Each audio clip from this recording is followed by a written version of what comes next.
Question یہ کسی نے کیا کہ 12 ربیع الاول نبی کریم صلی اللہ علیہ وسلم کی تاریخ وفات بھی لکھی گئی ہے کہ تاریخ وفات 12 ربیع الاول ہے، تو جب نبی کریم صلی اللہ علیہ وسلم اس تاریخ میں وصال فرما گئے تھے تو خوشی منانی چاہیے یا اس پہ اظہار غم منانا چاہیے؟ اس کا جواب یہ ہے کہ بالفرض، ویسے تو اس میں اختلاف ہے کہ نبی کریم صلی اللہ علیہ وسلم کا وصال 12 تاریخ کو ہوا تھا کہ نہیں ہوا تھا، یہ تاریخ کی بات ہے اور اس میں علماء کا اختلاف بھی موجود ہے، اور فرض کر لیں کہ ہم مان لیتے ہیں کہ یہ 12 ربیع الاول ہی نبی کریم صلی اللہ علیہ وسلم کی تاریخ وفات ہے۔ لیکن ہم جب شریعت کی تعلیم کو دیکھتے ہیں، نبی کریم صلی اللہ علیہ وسلم کے پیغامات کو دیکھتے ہیں، احادیث مبارکہ پہ نظر ڈالتے ہیں، تو ہمیں اس کا جواب یہ حاصل ہوتا ہے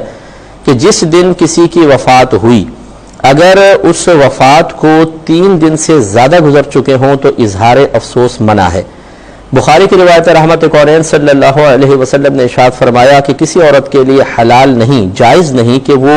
کسی کی بھی موت پر 3 دن سے زیادہ سوگ منائے، ہاں وہ شوہر کی موت پر 4 ماہ 10 دن سوگ منائے گی۔ تو یہ ویسے تو عورتوں کے بارے میں، لیکن مطلقاً علماء نے فرمایا کہ یہ پیغام ہر ایک کے لیے ہے کہ 3 دن گزر جائیں تو پھر کسی کا سوگ نہیں منایا جائے گا، لہٰذا معلوم ہوا کہ سوگ منانا تو نبی کریم صلی اللہ علیہ وسلم نے منع فرما دیا۔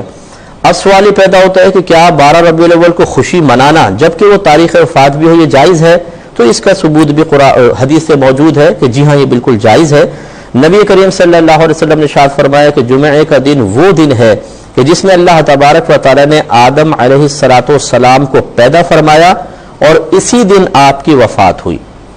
یہ دیکھیں وفات کا ذکر کیا، اور اب دوسری حدیث میں نبی کریم صلی اللہ علیہ وسلم ارشاد فرما رہے ہیں کہ اللہ تعالیٰ نے جمعے کو مومنین کے لیے عید کا دن قرار دیا ہے۔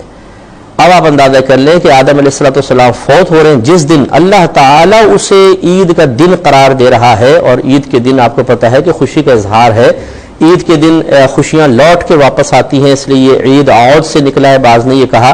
تو خلاصہ کلام یہ ہوا، اب ان دونوں روایات کو ملا کر نتیجہ نکلا کہ اگر بالفعل 12 ربیع الاول نبی کریم صلی اللہ علیہ وسلم کی تاریخ وفات بھی ہوتی تو سوگ کی اجازت نہیں ہے، ہاں چونکہ یہ آپ کی تاریخ پیدائش بھی ہے، اس میں بہت سارے علماء جمہور اس پر ہیں بلکہ کہ یہ 12 ربیع الاول تاریخ پیدائش ہے، بعض نے 9 ربیع الاول بھی لکھی ہے، لیکن 12 پہ جمہور ہیں، تو تاریخ پیدائش پر خوشی منانے کا تو ہمیں ثبوت حاصل ہوتا ہے، لیکن سوگ منانا منع ہے، لہٰذا اس میں کوئی حرج نہیں ہے کہ اللہ تبارک و تعالیٰ کے حکم کی تکمیل میں انسان خوشی کا اظہار کرے۔ ایک وسوسہ یہ بھی پیدا ہو سکتا ہے کہ یہ ایک بدعت ہے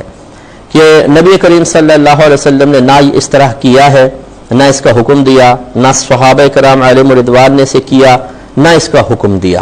تو پھر ایک ایسا نیا کام کہ جو پہلے دور میں نہیں ہوا اسے کرنا کیسا ہے؟ یہ تو بدعت ہے، اور نبی کریم صلی اللہ علیہ وسلم کا فرمان ذیشان ہے کہ کلو بدعت ضلالہ وکلو دلالۃ فی النار، ہر بدعت گمراہی ہے اور ہر گمراہی جہنم میں لے جانے والی ہے۔ تو معذاللہ نتیجہ نکلا کہ میلاد مصطفیٰ صلی اللہ علیہ وسلم پر خوشی کا اظہار کرنا،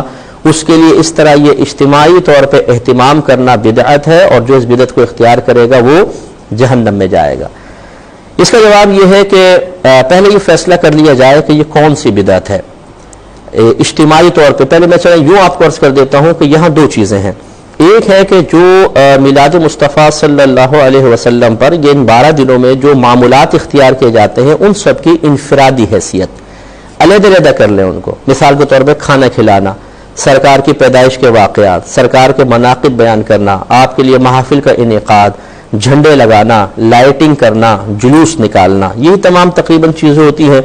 ان کو آپ علیحدہ کر لیجئے، اور آپ یہ دیکھیں گے کہ یہ تمام چیزیں کہیں نہ کہیں قرآن یا حدیث سے ثابت ہوں گی، لہٰذا بدعت کا سوال ہی نہیں ہے۔ مثال کے طور پہ کھانا کھلانا، کیا نبی کریم صلی اللہ علیہ وسلم نے اس کی ترغیب نہیں دی ہے، اس کے فضائل ذکر نہیں کیے گئے ہیں؟ بالکل کیے گئے ہیں، تو یہ معلوم ہوا کہ یہ تو سرکار کے حکم کی تکمیل ہے۔ پھر اسی طریقے سے سرکار کی ولادت کے واقعات خود آپ نے بیان فرمائے، تاریخ کی کتابیں بھری ہوئی ہیں، حدیثوں کے اندر موجود ہیں۔ آپ کے فضائل مناقب یہ قرآن مجید میں خود اللہ تبارک و تعالی نے بیان فرمائے، تو یہ جب بیان ہو چکے، پہلے ان کا ثبوت اور سراغ موجود ہے، تو پھر یہ کوئی نئی چیز تو نہ ہوئی۔ نبی کریم صلی اللہ علیہ وسلم کے معجزات کا تذکرہ کتب حدیث میں بھرا ہوا ہے۔ اسی طریقے سے لائٹنگ وغیرہ کرنا یہ اظہار خوشی کا ایک طریقہ ہے، اور یہ اسی قل بفضل اللہ وبرحمتہ فبذلک فلیفرحوا کے تحت آئے گا کہ اگرچہ اس طریقے سے نبی کریم صلی اللہ علیہ وسلم کے دور مبارکہ میں موجود نہ تھا، لیکن ہر دور میں جو خوشی کے اظہار کا طریقہ ہو اور اسے قرآن و حدیث نے منع نہ کیا ہو، وہ اسی آیت کے تحت آئے گا۔ جیسے ہمارے شادی بیاہ کے اندر بہت سارے خوشی کے اظہار کے ایسے طریقے اپنائے جاتے ہیں کہ اگر آپ ان کا ثبوت قرآن یا حدیث سے ڈھونڈنے کے لیے جائیں تو آپ کو نہیں ملے گا۔ اسی طرح کسی کی فتح پہ خوشی کا اظہار ہوتا ہے مختلف انداز سے، اگر آپ بعینی اس کا ثبوت قرآن و حدیث سے تلاش کرنے کی کوشش کریں گے تو نہیں ملے گا۔ تو اس کے لیے اتنی اصل کافی ہے کہ اللہ تبارک و تعالیٰ نے خوشی کے اظہار کی اجازت دی ہے، اور اس کے لیے پھر دلیل ہر دور میں وہ عرف بنے گا کہ جو وہاں پر ایسا عرف قائم ہو خوشی کے اظہار کا جو قرآن و حدیث کے خلاف نہ ہو، اسے اس آیت کے تحت ہی آپ داخل کر سکتے ہیں۔ آپ اپنے قریبی علماء سے معلوم کریں، انشاءاللہ وہ آپ ہماری اس بات کی تائید کریں گے۔ اس کے بعد جلوس نکالنا جیسے ہے، مثال کے طور پر یہ جلوس اصل میں اس جلوس کی یاد میں نکالا جاتا ہے یا اس کی مشابہت اختیار کی جاتی ہے جو نبی کریم صلی اللہ علیہ وسلم نے بعد ہجرت مکہ المکرمہ سے مدینہ منورہ آتے ہوئے جب ایک جلوس کی شکل میں آپ مدینہ میں داخل ہوئے تھے تو جو ایک حیات اس وقت قائم ہوئی تھی، اس حیات کو قائم کرنے کی مسلمان کوشش کرتے ہیں۔ نبی کریم صلی اللہ علیہ وسلم جب تشریف لائے، مدینہ کے قریب پہنچے تو حضرت بریدہ اسلمی رضی اللہ تعالی عنہ جو اس وقت تک ایمان نہیں لائے تھے اور کفار کی طرف سے قائم کردہ انعام کے لالچ میں نبی کریم صلی اللہ علیہ وسلم کو معاذ اللہ گرفتار کرنے کے لیے آئے تھے، جب یہ سامنے پہنچے تو رحمت کونین صلی اللہ علیہ وسلم نے زمین سے فرمایا، اے زمین اس کو پکڑ لے، تو ان کے گھوڑا گھٹنوں تک زمین میں دھس گیا۔ وہ گھبرا گئے اور انہوں نے نبی کریم صلی اللہ علیہ وسلم سے معافی طلب کی کہ میں معذرت چاہتا ہوں کہ میں نے آپ کو اس طرح میں نے آپ کے لیے ارادہ کیا، میں واپس چلا جاؤں گا، آپ مجھے چھوڑ دیں۔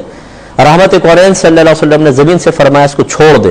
زمین نے چھوڑ دیا۔ وہ پلٹے لیکن پھر دل میں خیال آیا کہ شاید ہی ویسی ہو گیا ہوگا، چلو پھر میں پکڑتا ہوں۔ پھر ارادے سے پلٹے، نبی کریم صلی اللہ علیہ وسلم نے وہی سابقہ حکم فرمایا، زمین نے پکڑا، پھر ریکویسٹ آئی، سرکار نے پھر کرم فرمایا اور ان کو چھوڑ دیا۔ تو حضرت بریدہ اسلمی رضی اللہ تعالی عنہ سمجھ گئے کہ یہ کوئی جادو ٹونا نہیں ہے بلکہ واقعی آپ اللہ کے نبی ہیں اور یہ معجزے کا اظہار ہے، لہٰذا آپ نے کہا یا رسول اللہ میرے 70 ساتھی میرے ساتھ ہیں، میں چاہتا ہوں آپ ہماری بیعت لیں اور ہم سب کو مسلمان کریں۔ سرکار صلی اللہ علیہ وسلم نے ان سب کو مسلمان کیا۔ اس پر بریدہ اسلمی رضی اللہ تعالیٰ عنہ نے گزارش کی، رسول اللہ صلی اللہ علیہ وسلم میں یہ چاہتا ہوں کہ مدینہ منورہ میں آپ کا داخلہ جھنڈے کے ساتھ ہونا چاہیے۔ سرکار نے اجازت مرحمت فرمائی تو آپ نے اپنا امامہ کھولا اور اسے نیزے پہ باندھا اور اس طرح اوپر کیا تو ایسا جیسے جھنڈا سا ہو گیا۔ وہ آگے کے چلتے تھے، 70 صحابہ ساتھ تھے، نبی کریم صلی اللہ علیہ وسلم اور صدیق اکبر رضی اللہ تعالیٰ عنہ اس طرح آگے بڑھے، اور پھر دیگر صحابہ جب مدینے قریب پہنچے وہ بھی اس جلوس میں شامل ہوئے۔ اب ایک طرف بچیاں ترانے گا رہی تھیں، طلع البدر علینا من ثنیات الوداع وجبت شکر علینا ما دعا للہ داعی، اور صحابہ کرام عورتیں بچے گھروں پہ ہیں اور پہاڑیوں کے پیچھے درختوں کے پیچھے لبیک یا رسول اللہ کے نعرے لگ رہے ہیں۔ تو آپ اندازہ کریں، ذرا غور و تفکر کریں کہ اس جلوس کی حیت اور جو آج جلوس نکالا جاتا ہے اس میں آپ کو بہت زیادہ مشابہت نظر آئے گی۔ میں مشابہت تامہ تو نہیں کہوں گا کہ آج نبی کریم صلی اللہ علیہ وسلم جسمانی لحاظ سے ہمارے درمیان جلوہ افروز نہیں ہے، لیکن بہرحال اس کی مشابہت ضرور نظر آئے گی۔ تو اس جلوس کی یاد میں مسلمانی جلوس نکال رہے ہیں تو اس کی اثر اسے قرار دیا جا سکتا ہے، تو بدعت تو نہ ہوئی۔ اسی طریقے سے مطلب اور جو دیگر اہتمام جیسے محافل وغیرہ کے انعقاد، بچے نے بھی کویسچن کیا تھا، نعتیہ محافل، اگر آپ تھوڑا سا غور کریں تو جب کفار نے نبی کریم صلی اللہ علیہ وسلم کی بسا اوقات ہجوف کی، آپ کے لیے ایسے شعر لکھے، تو نبی کریم صلی اللہ علیہ وسلم نے حضرت حسان بن ثابت رضی اللہ تعالیٰ عنہ کے لیے خاص طور پہ مسجد میں ممبر قائم فرمایا اور فرمایا کہ حسان ہماری طرف سے ان کو جواب دیں۔ تو اشعار کی شکل میں حسان بن ثابت رضی اللہ تعالیٰ عنہ نے جواب دیے، سرکار اور صحابہ کرام جلوہ فروز آپ جواب دے رہے۔ تو یہ ایک نعتیہ محفل کیسا ایک سما ہے کہ جو آج قائم ہوتا ہے، اس طریقے اس کی یاد آج بھی قائم ہو رہی ہے۔ تو معلوم ہوا کہ انفرادی طور پہ تو ہر چیز کا کوئی نہ کوئی ثبوت آپ کو کہیں نہ کہیں ملے گا، لہذا کوئی بھی چیز اپنی اصل کے اعتبار سے بدعت نہیں ہے۔ اس پہ کلام کرتا ہوں، یہ کالر منتظر ہے۔ السلام علیکم۔ خلاصہ کلام یہ ہوا کہ دیکھیں میلاد مصطفیٰ صلی اللہ علیہ وسلم پر جو امور اختیار کیے جاتے ہیں، اگر ان سب کو آپ انفرادی طور پہ دیکھیں تو کسی نہ کسی کا کہیں نہ کہیں کوئی نہ کوئی ثبوت قرآن سے یا حدیث سے ملے گا یا اس کی اجازت قرآن یا حدیث سے ملے گی، لہٰذا انفرادی اعتبار سے ان میں سے کسی بھی چیز کو بدعت کہنا صحیح نہیں ہوگا۔